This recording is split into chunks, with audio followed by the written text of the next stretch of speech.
Bueno, muchas gracias Alejandro Carrió por estar con nosotros en esta entrevista.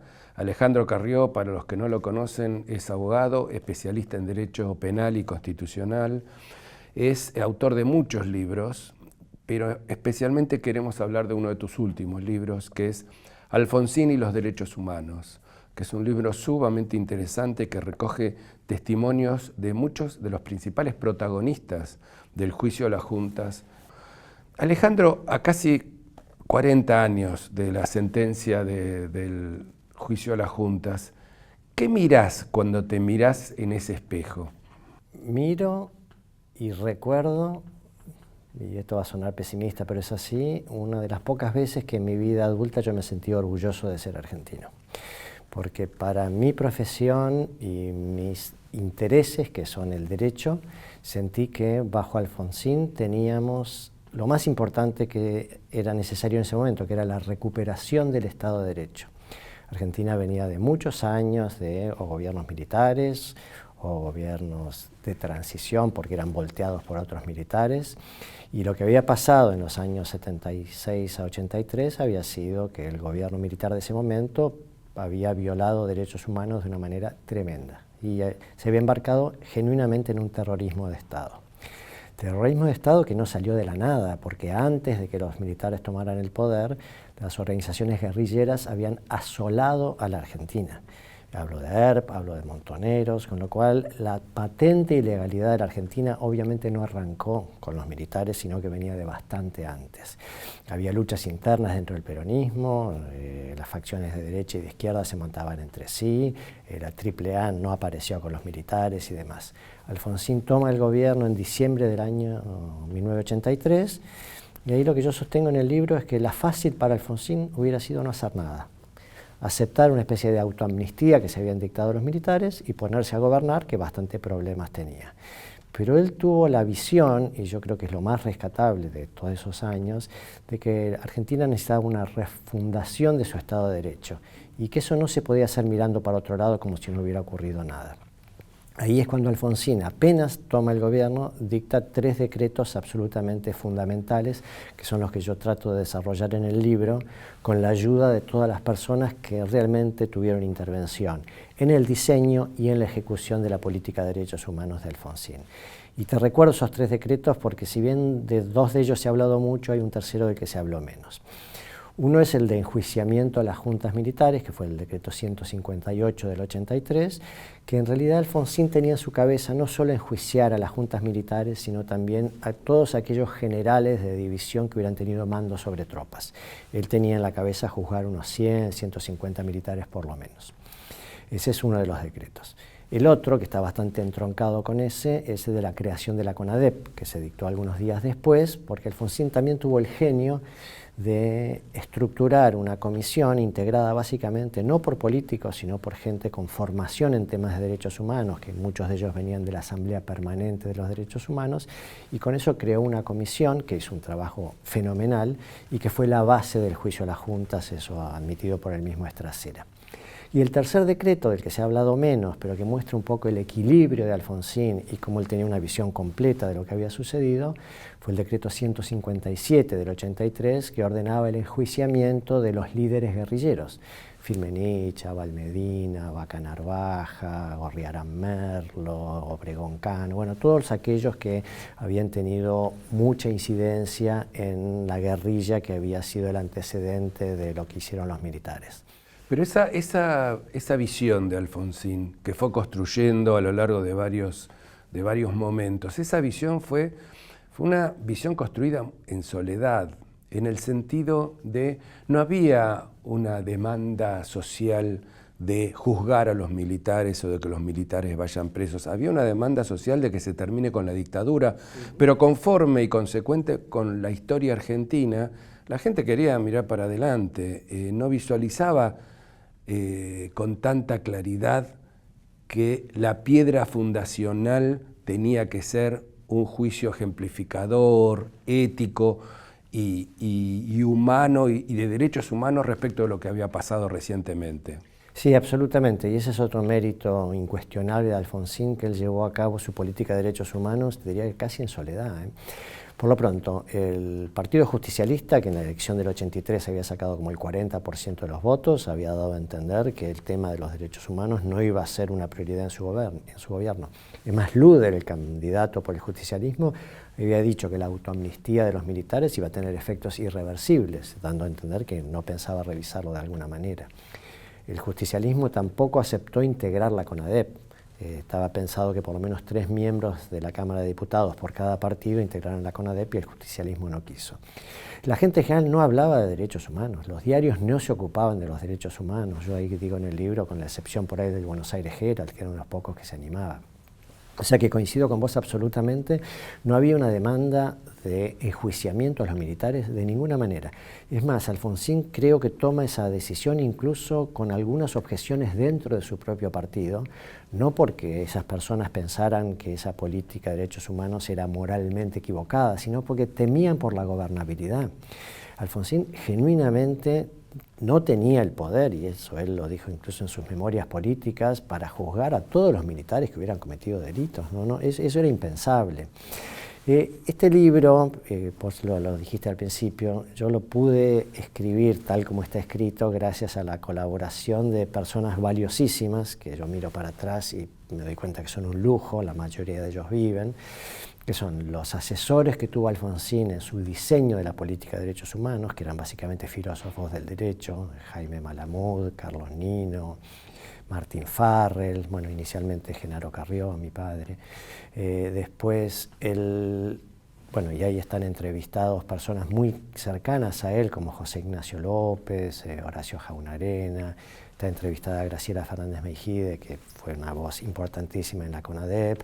Están entrevistados también los jueces que juzgaron a las juntas militares, los que quedan vivos. Todas esas personas vivieron junto a Alfonsín su diseño y su ejecución de la política de los derechos humanos. Me estoy olvidando de Raúl Alconada Sempé, que fue vicecanciller, pero además había estado muy cercano a Alfonsín en la toma de decisiones. Los jueces. Sí, y los jueces de la Cámara Federal, por supuesto. Y Alfonsín sorprendió a muchos cuando un mes antes de la elección, en el acto de Ferro, 30 días antes de la elección, 30 días antes de diciembre del 83, anuncia que va a juzgar los crímenes de la dictadura, y lo va a hacer, y ahí él explica esos 3 niveles de responsabilidad, en el sentido que él quería focalizarse en quienes habían dado las órdenes, porque se da cuenta que ahí estaba el centro del problema. Y Alfonsín, esto es muy interesante, esto lo contó Martín Farrell en las entrevistas. Alfonsín tenía una especie de dilema moral. Uno piensa ahora en los políticos que estamos acostumbrados a escuchar por televisión y demás, teniendo dilemas morales, y uno lo ve difícil de tragar eso. El dilema moral de Alfonsín era si moralmente era aceptable que él concentrara el enjuiciamiento de militares en los que había dado las órdenes, y, porque así decía el decreto inicial de Alfonsín, y también en los que se habían excedido, y por excedidos se entendía los que habían cometido violaciones, saqueos y robos de criaturas, robos de bebés, porque eso no iba a ser tolerado, no importaba el grado del militar que hubiera cometido eso. Así que si alguien con grado inferior a general se había quedado con un bebé ajeno, eso iba a tener necesariamente que ser juzgado. Pero Alfonsín tenía la preocupación de si eso era moralmente aceptable, porque si estaba bien juzgar solo a algunos. Y ahí estos filósofos del derecho que estaban cerca de él le dijeron, siempre es mejor juzgar a algunos que no juzgar a nadie, porque lo que la Argentina necesita son justamente esto, sentencias ejemplificadoras. Y esto también lo aprendí un poco de alguien como Horacio Jaunarena, en el sentido de que Alfonsín siempre estaba muy preocupado de mantener la fuerza del poder y la estructura de mandos, porque de nada sirve dar un montón de órdenes de bueno, usted vaya y arreste a todos los tenientes y coroneles que cometieron delitos. Y si su superior le dice, no, yo eso no lo pienso hacer, en una Argentina que venía dominada por golpes militares, o sea, ¿de qué sirve una sentencia que condena a un montón de personas si nadie la va a ejecutar?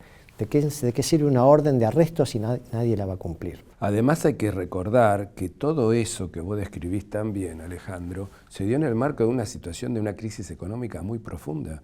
Los militares dejaron una inflación que galopaba casi al 500% anual. el déficit del PBI era 17 puntos, es decir, un déficit monstruoso.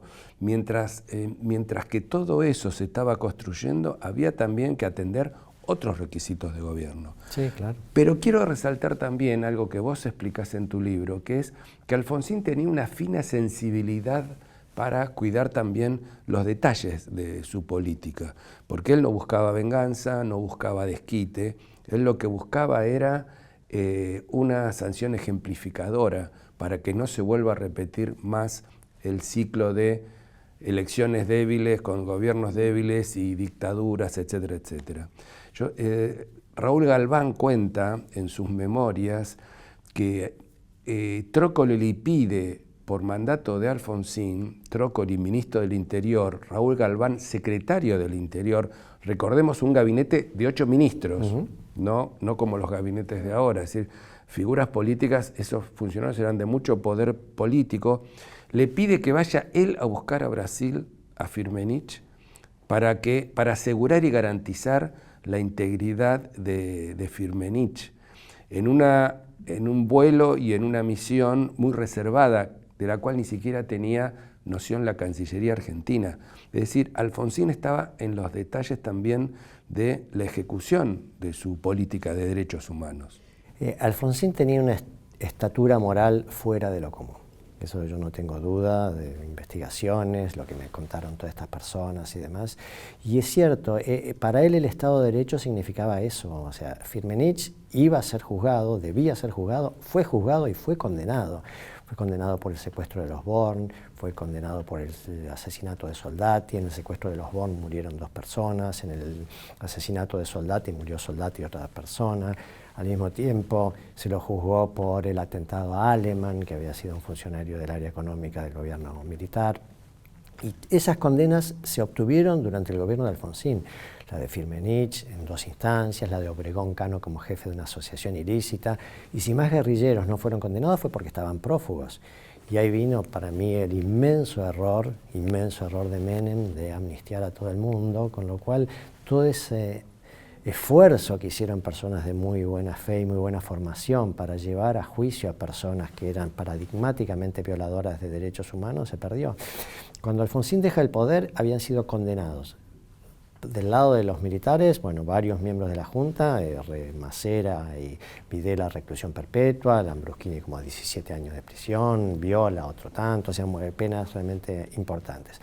Había sido condenado, ¿se acuerdan de Camps? Había sido condenado de Chico Latza, había sido condenado el general Richeri, había sido condenado un médico policial que había intervenido en torturas, había sido extraditado a la Argentina López Rega, había sido extraditado Suárez Mason. Todas esas personas estaban siendo juzgadas e iban a ser condenadas porque se lo merecían.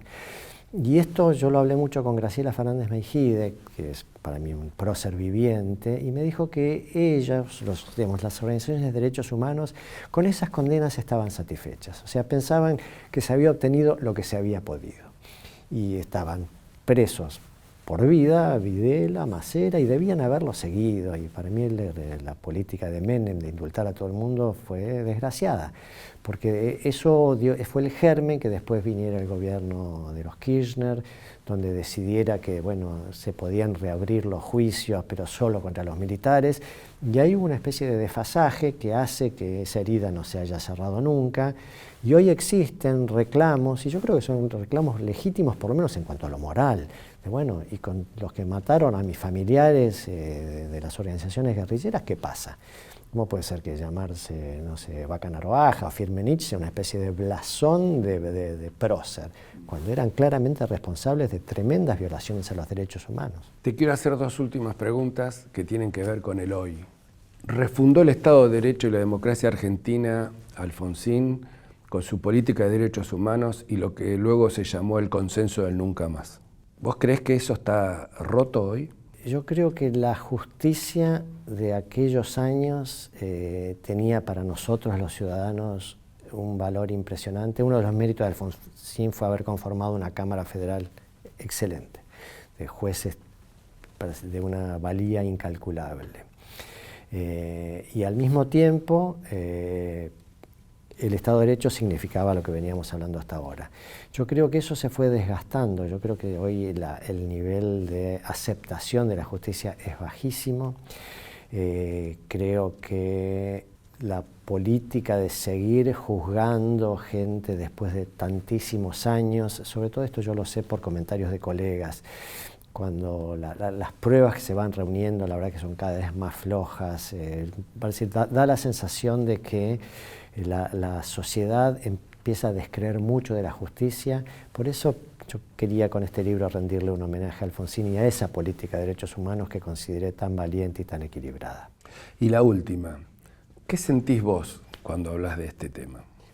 Bueno, lo dije un poco al principio, siento que la antorcha y el camino que tenemos que seguir es es el de tomarnos los derechos en serio y tomarnos las normas en serio. El Poder Judicial es demasiado importante. Por ejemplo, ahora tenemos una discusión acerca de qué jueces deben integrar la Corte Suprema.